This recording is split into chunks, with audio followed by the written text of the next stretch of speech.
सौभाग्यशाली तोता। बहुत समय पहले की बात है। एक छोटे से गांव के पास एक सुंदर जंगल था। उस जंगल में तरह तरह के पक्षी और जानवर रहते थे। उन्हीं पक्षियों में एक अनोखा तोता भी रहता था, जिसका नाम चिरकू था। चिरकू को लोग सौभाग्यशाली तोता के नाम से जानते थे, क्योंकि जहां भी वह जाता, वहां कोई न कोई चमत्कार हो जाता या किसी की किस्मत बदल जाती। गांव के लोग मानते थे कि अगर चिरकू उनके घर आ जाए तो उनके जीवन में सुख और समृद्धि आ जाती है। चिरकू हमेशा खुश रहता और अपनी मधुर आवाज में गाने गाता। लोग उसे फल और अनाज खिलाते और उसकी भलाई की कामना करते थे। चिरकू भी गांव के लोगों से बहुत प्यार करता था और जहां भी जाता, खुशियां बांटता। एक दिन गांव में एक गरीब किसान, जिसका नाम रघु था, बहुत परेशान था। उसकी फसलें बर्बाद हो गई थीं और उसके पास खाने को भी कुछ नहीं था। वह दिन-रात मेहनत करता, लेकिन किस्मत उसका साथ नहीं दे रही थी। एक दिन रघु ने गांव के लोगों से चिरकू के बारे में सुना और सोचा कि शायद यह सौभाग्यशाली तोता उसकी भी मदद कर सकता है। रघु ने तय किया कि वह चिरकू से मिलकर अपनी किस्मत बदलने की विनती करेगा।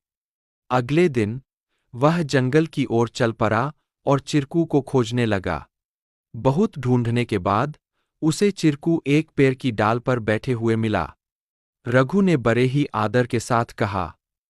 चिरकू ने रघु की बातें ध्यान से सुनी और उसकी आंखों में दया उमड़ आई। चिरकू ने अपनी चोंच में एक छोटी सी चमकती हुई पत्ती उठाई और रघु को देते हुए कहा, यह जादुई पत्ती है।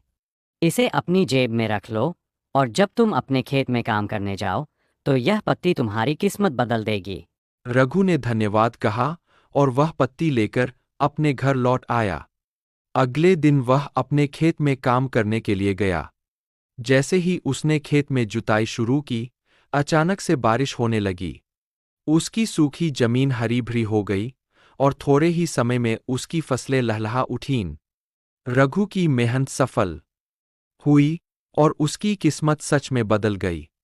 अब रघु के पास भरपूर अनाज था और वह फिर से खुशहाल जीवन जीने लगा।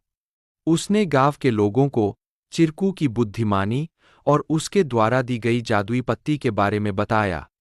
सभी लोग चिरकू की प्रशंसा करने लगे और उसे और भी अधिक प्यार देने लगे। लेकिन चिरकू ने रघु को एक बात कही थी। याद रखना, यह पत्ती सिर्फ तुम्हारी मेहनत का साथ देगी। अगर तुम मेहनत करना छोड़ दोगे तो यह भी अपना जादू खो देगी। रघु ने चिरकू की बात समझ ली और कड़ी मेहनत जारी रखी। धीरे धीरे उसकी स्थिति पहले से बहुत बेहतर हो गई। वह गांव के सबसे सफल किसानों में से एक बन गया, लेकिन उसने कभी यह नहीं भूला कि उसकी सफलता में चिरकू और उसकी मेहनत का कितना बड़ा हाथ था। कहानी से सीख। इस कहानी से हमें यह सीख मिलती है कि किस्मत भी उन्हीं का साथ देती है जो खुद मेहनत करते हैं। सौभाग्य और अवसर तभी काम आते हैं जब हम अपने प्रयासों से उन्हें सही दिशा देते हैं। Please like